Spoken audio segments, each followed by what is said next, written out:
Hello, and thank you for joining me for our session on scaling up battery cell production. I'm Nick Holt, editor at AMS.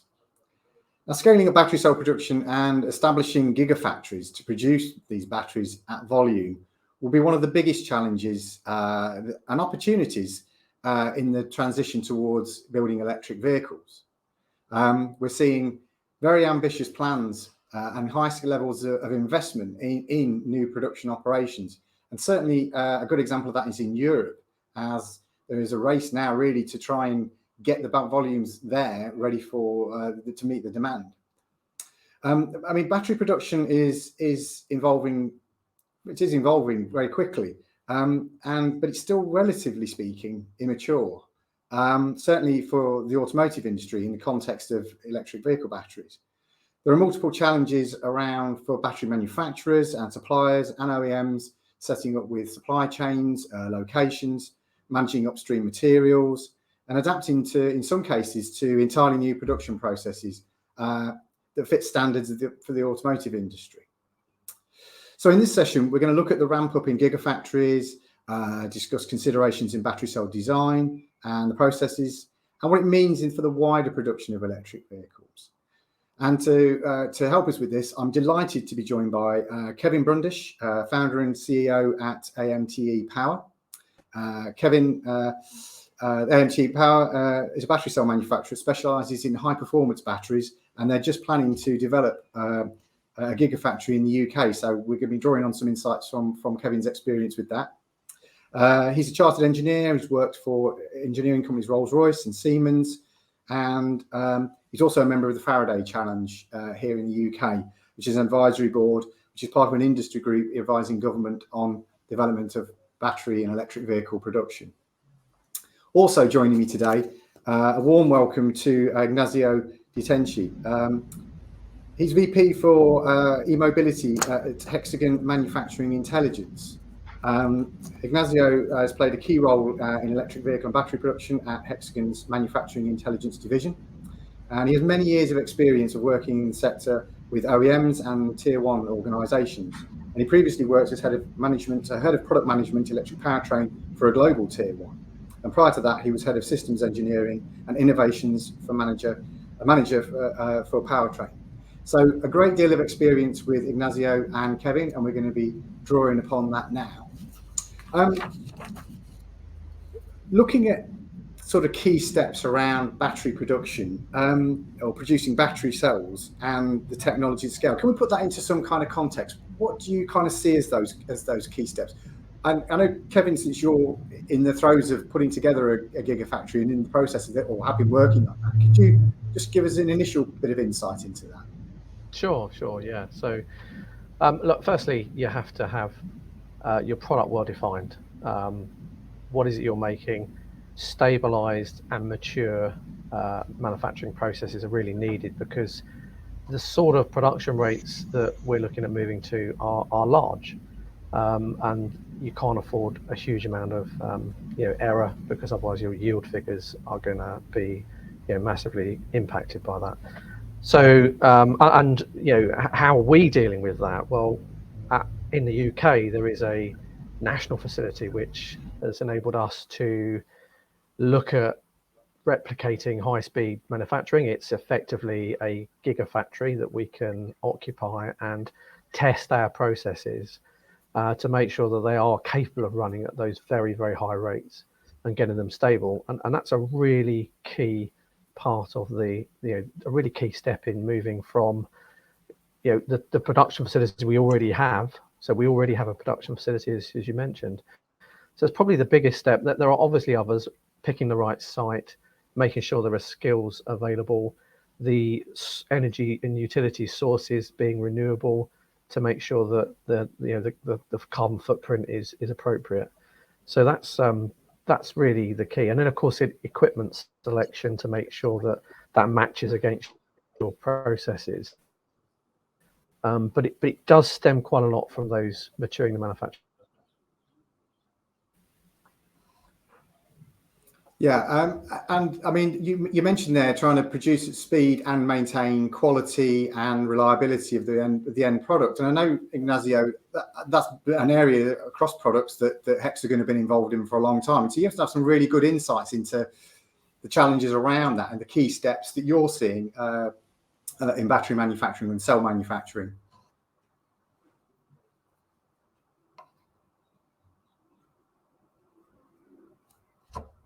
You're muted, Ignazio, for some reason.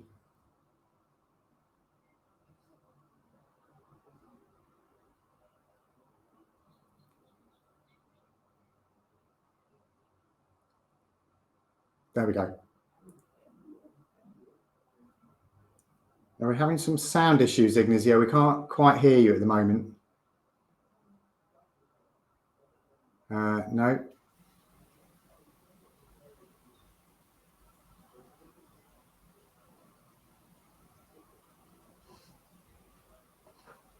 No, I can't hear you, Ignazio, for some reason. Have you got your microphone on your... Well, I was speaking to you a little earlier, so I don't think there's anything too drastic there.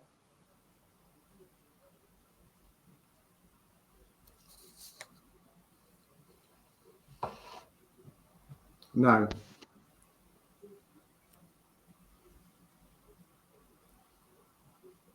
Okay, Kevin, we'll just come back to you while we're trying to sort out the audio for Ignazio.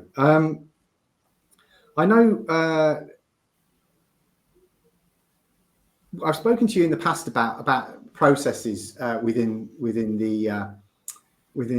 creating battery cells.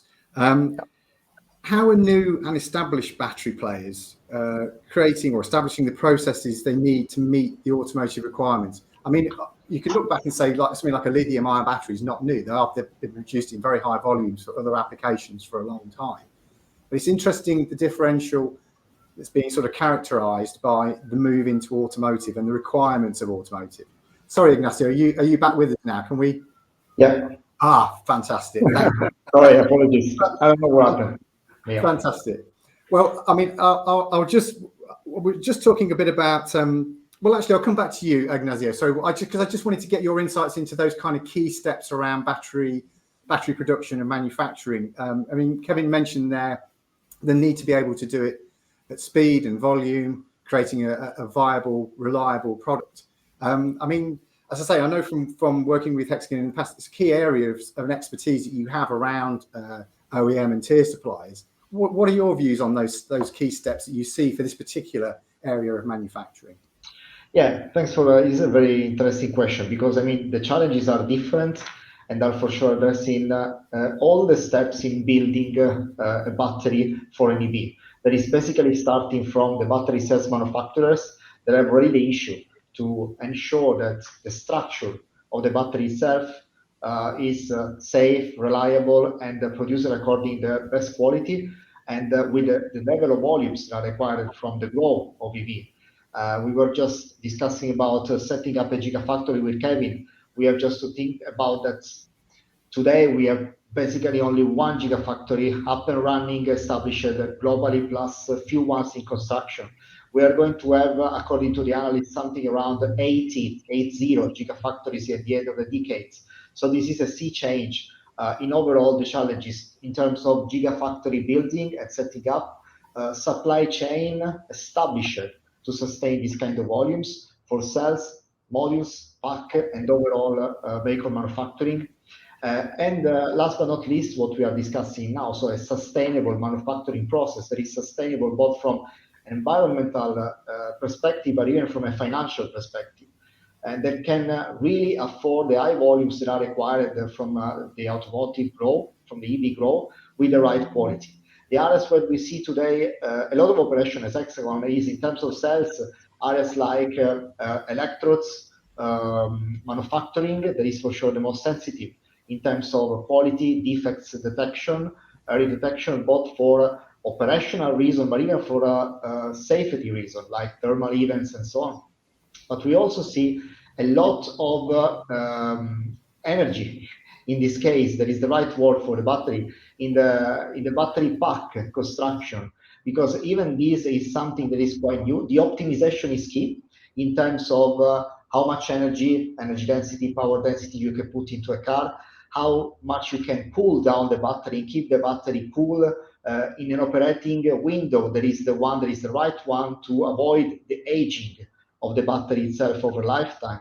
And last but not least, issues that are strongly related to the fact that the battery is becoming a part of the chassis, or in some case is really becoming the chassis of the car. So structural challenges. So we really see different challenges in all the steps of building a battery pack, but there is a lot of movement here, because clearly, as you said at the beginning, this is not a mature business, but EV are already among us. So it's something that needs to be scaled up as quick as possible in the overall industry.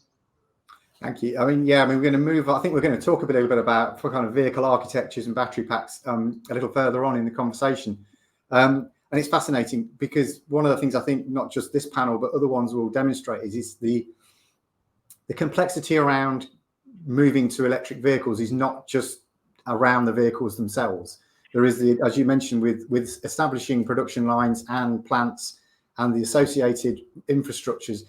These are often starting from scratch with the gigafactories that you mentioned there. I mean, a lot of them are still just on paper with finance. So there's not that many, certainly in Europe or in the UK, that are functioning at the moment.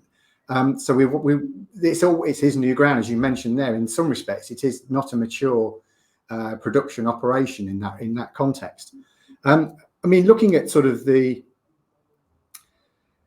people coming into this industry, we're seeing obviously established OEMs who want to who are now looking at having as much control as they possibly can over the cell production, and also startups similarly wanting to, being triggered largely and enabled by the fact that the market's changed and shifted.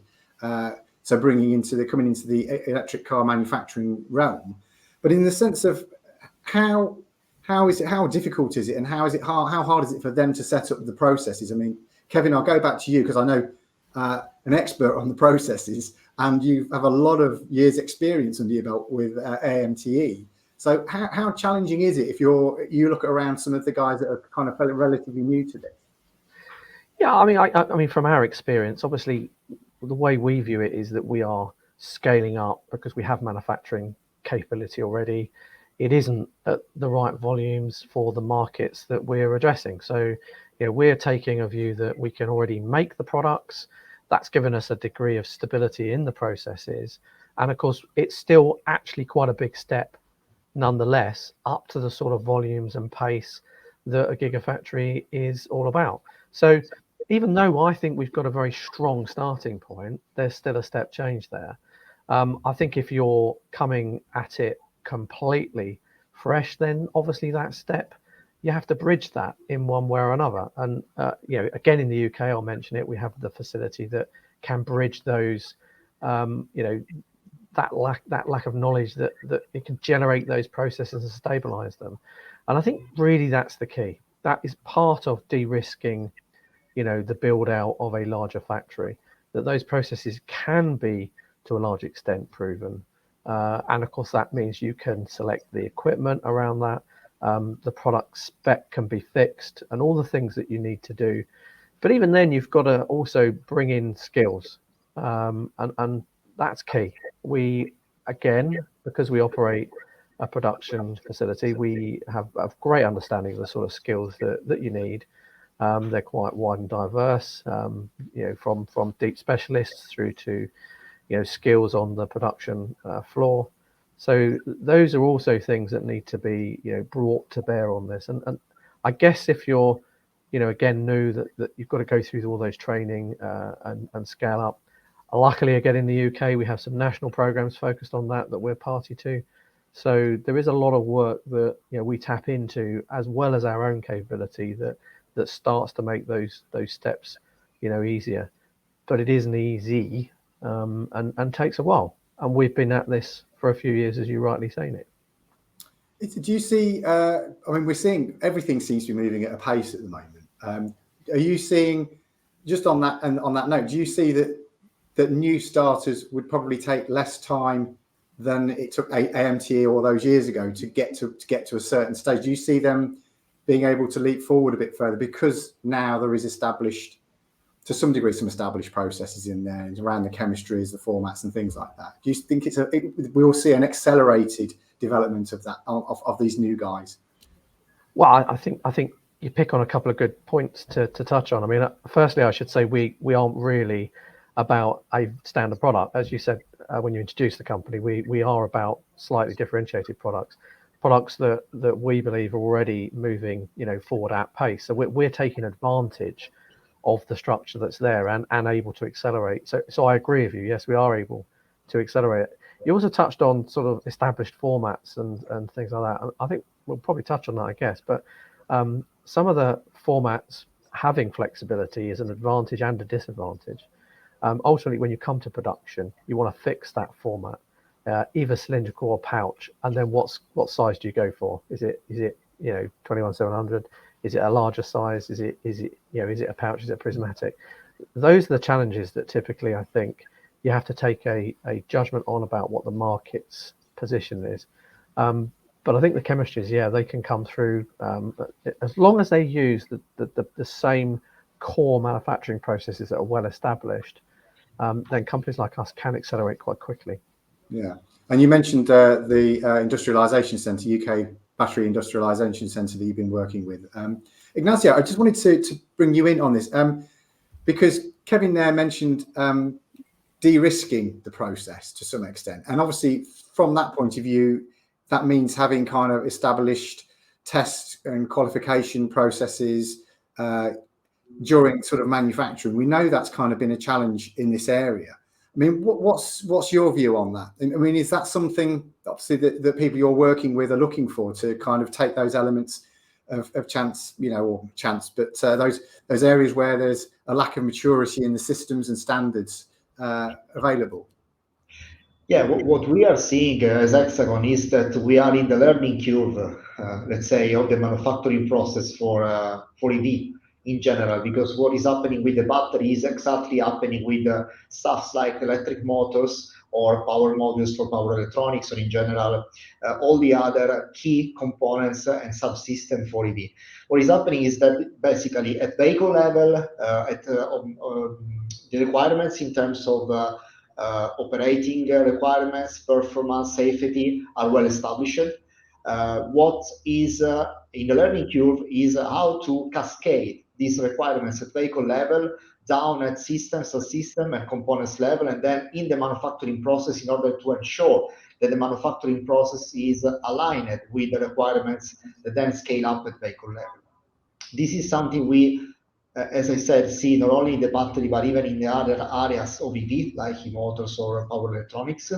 What we see today is there is a lot of effort in really understanding the manufacturing process, understanding how to set up the process, and to ensure that the mass production, so millions of cells per year, are produced with the same level of quality. And that's, I can now link to what Kevin was saying, that basically in terms of chemistry or core process of the battery, basically the process is defined. But how to ensure the quality for millions of parts per year, this is really the challenge we are seeing today.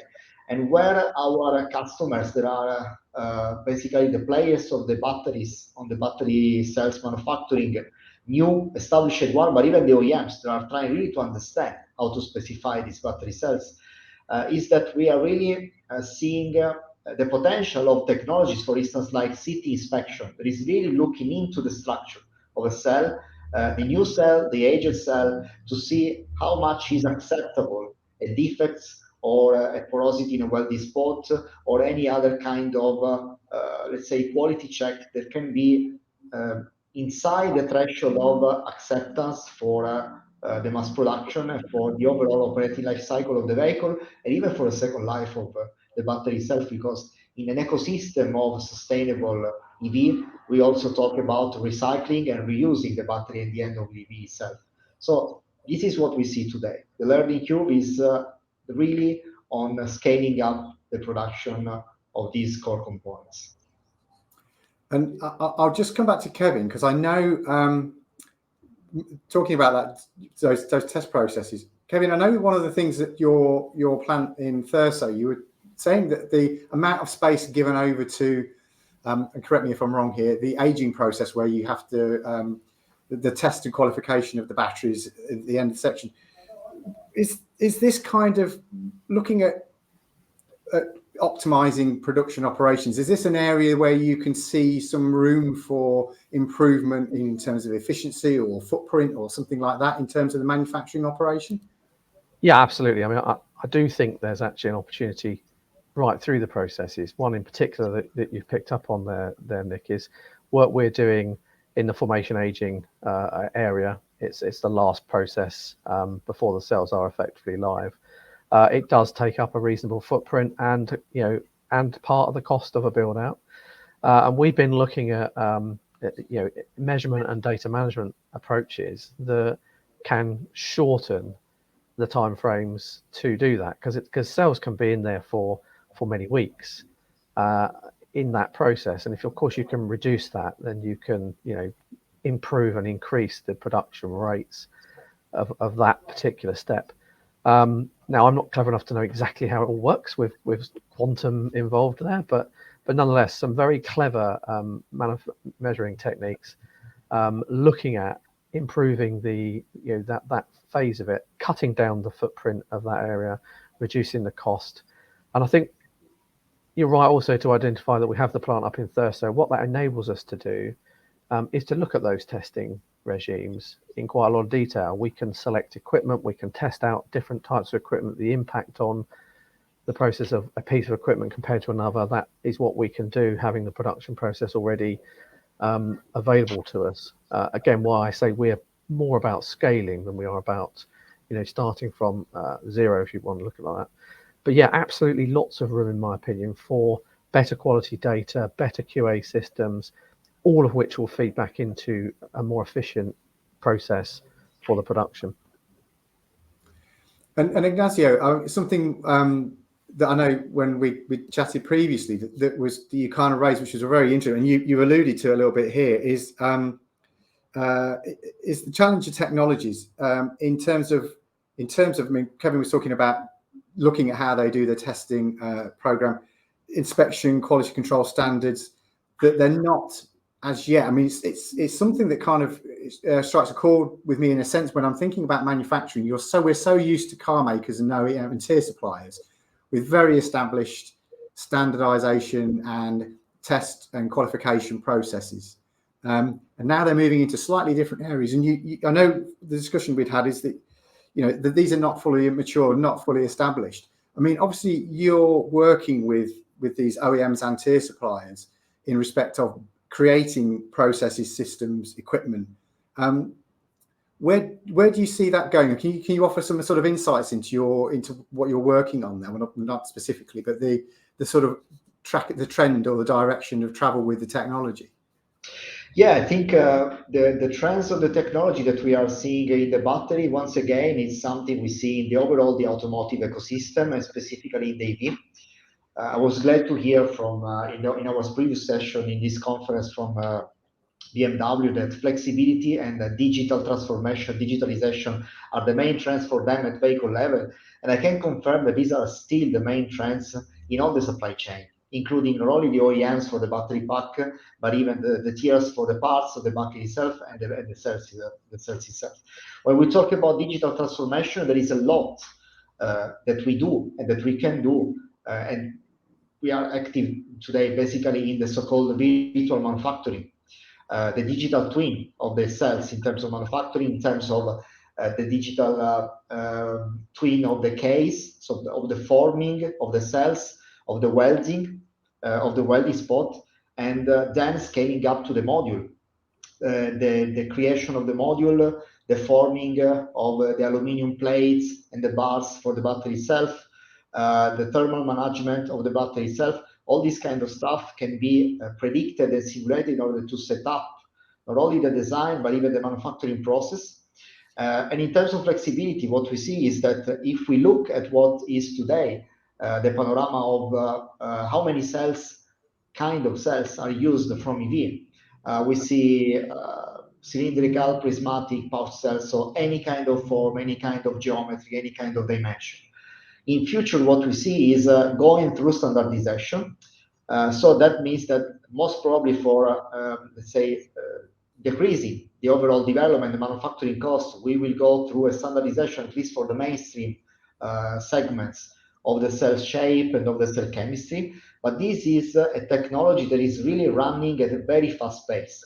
So it's not so easy to define a kind of cell chemistry or a shape and keep these for 10 years at all. So it's a really fast pace. So flexibility is something we need to include by design in our solution.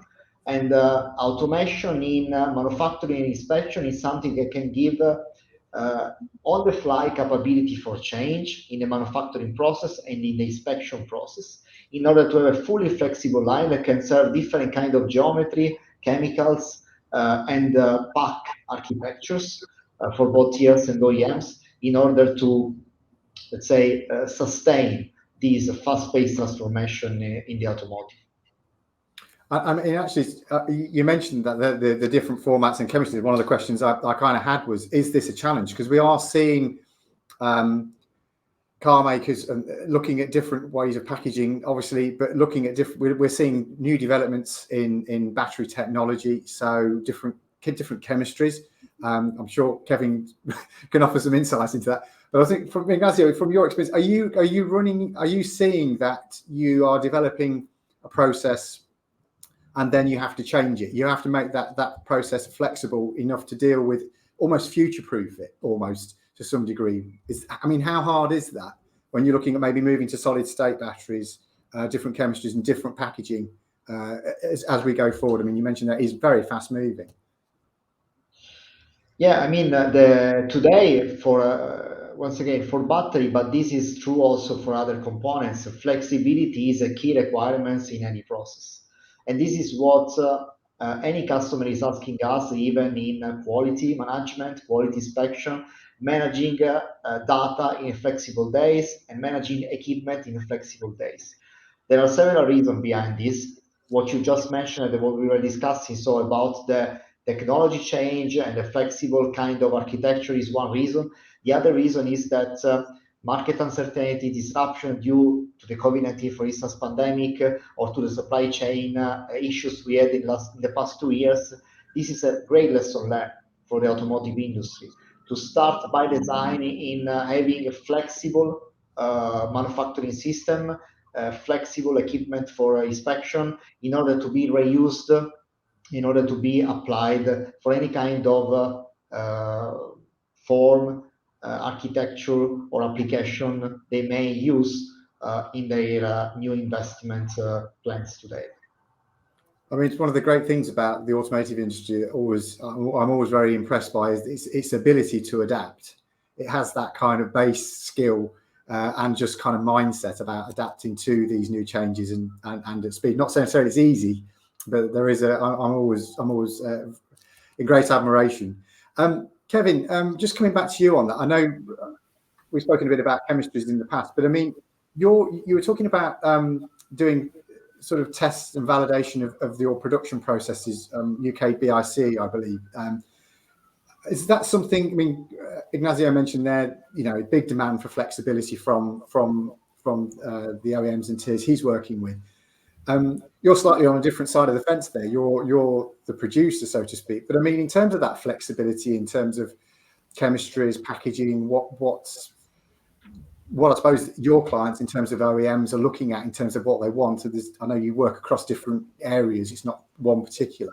But how are you building that in? Is that something that's a big factor in your test and validation process? I mean, it is. So we obviously have a couple of different products that we're bringing forwards to look at scale up behind, and one of them, in fact, is a sodium ion solution. So something a little different from lithium ion, but nonetheless is manufactured in broadly the same way.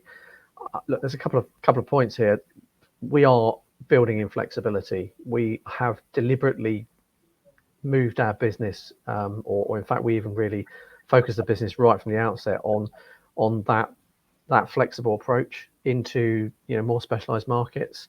Why we did that is because simply we felt it was going to be quite a fast moving environment.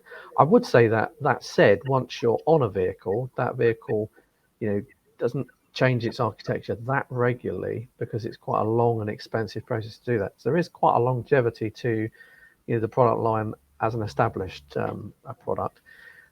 In terms of flexibility, when it's effectively two bits. There's the bit that is more around the chemistry, and then there's a part which is more around the format of the cell. And the chemistry side can be reasonably flexible. You can run broadly different chemistries on very similar equipment, so it builds in a degree of flexibility. And of course, when you come to the format, you can put different chemistries into the same format, but you do end up with so you can it's quite modular as a manufacturing process. That means you can build naturally into this flexibility. What you have to offset that against is cost. Excuse me. So to get the lowest costs, you do have to bring the volumes up to very high levels, and naturally as you do that, the flexibility drops off. You have to bring in significantly more automation. And so there is a balance there, and the space we're in, our view is that we can operate in that more flexible zone profitably, whereas with a good market price that's acceptable. But you've got to look at some cells are about high volume to get them to that stage. And that brings me on to kind of my sort of next area, and I'll bring Ignazio in a minute. But Kevin, if you actually Ignazio, I mean automation. So does automation offer a big solution to achieving the optimization, the viability, the high volume production, all the things we've just been talking about? I mean, is that a key enabler with this? Yeah, definitely it is. Definitely it is. As we were discussing at the beginning, the volumes are so huge that are required in terms of production that automation is a key benefit here in order to keep production always up and running at the maximum level of quality and the maximum level of throughput, and be able to react any kind of also supply chain happening. So automation is regarding not only the manufacturing process itself, but even the automated management of the data that comes from the supply chain, data that comes from the operation of manufacturing, and then go from the, let's say, shop floor quality to the top floor quality of the company itself. So in general, this gives a lot of benefits, automation, key benefits in the execution of the manufacturing itself, but even in the management of the manufacturing data. These are always available for the users, for the manufacturers, but even later to check any kind of, let's say, feedback that can come from the fields or from the testing related to the cells production, and can be easily put again in the design of the manufacturing process to tune, to improve whatever it is, the throughput, whatever it is, the quality, the reliability of the production itself. So yes, definitely automation in terms of manufacturing, in terms of inspection, in terms of data management is key also in battery manufacturing. And you mentioned, while I've got you on, you mentioned data there being we talk a lot about data management across manufacturing operations. Many of those operations are well established, and there is a large tranche of data spanning a period of time that's available. So those processes have been enhanced by the management, the utilization of that. And you mentioned there in simulations. In terms of battery manufacturing, we said at the beginning it's a relatively immature part of the manufacturing process. Is it an area? Is data an area of where there's still a lot of room for growth in terms of building a better picture, building better simulations and digital twins you mentioned there? Is that somewhere an area that will grow and improve? Yeah, definitely it is. Definitely it is, because the right one of the areas where you can use this data is exactly to feedback in the digital twin of the manufacturing process and to improve the manufacturing process itself in all the KPIs of the execution. So the answer is always yes in this case. Data are really the gold or maybe the oil of these new decades.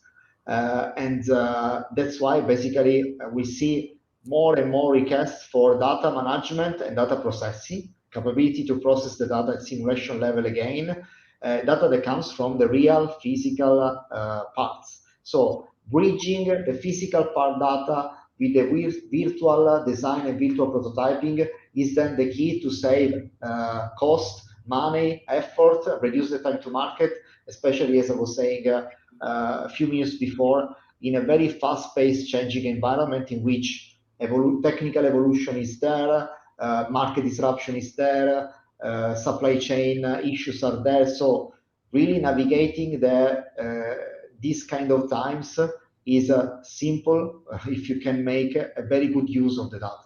Yeah.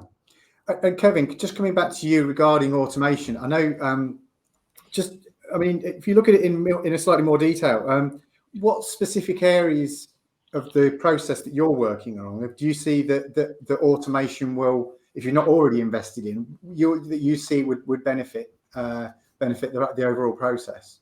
I mean, to be honest, Nick, it's quite a highly automated approach from the moment the chemicals enter the building to the moment that they are formed into a cell at the far end. So there is quite a lot of automation involved. I think probably the areas for, I mean, it can always be improved, but I think probably the areas for improvement is that data side. So with that automation and that feedback of information and the measurements that can be made there. So that's where we've been focusing some of our activities in this space, including, as Ignazio has already said, digital twins and all of that side of, how you can look at the production process in different ways and explore it, without actually changing the actual factory production processes. So I do think there's quite a high degree of automation already being built into factories of this nature. They're large factories which, proportionally, have a lot of automation in them.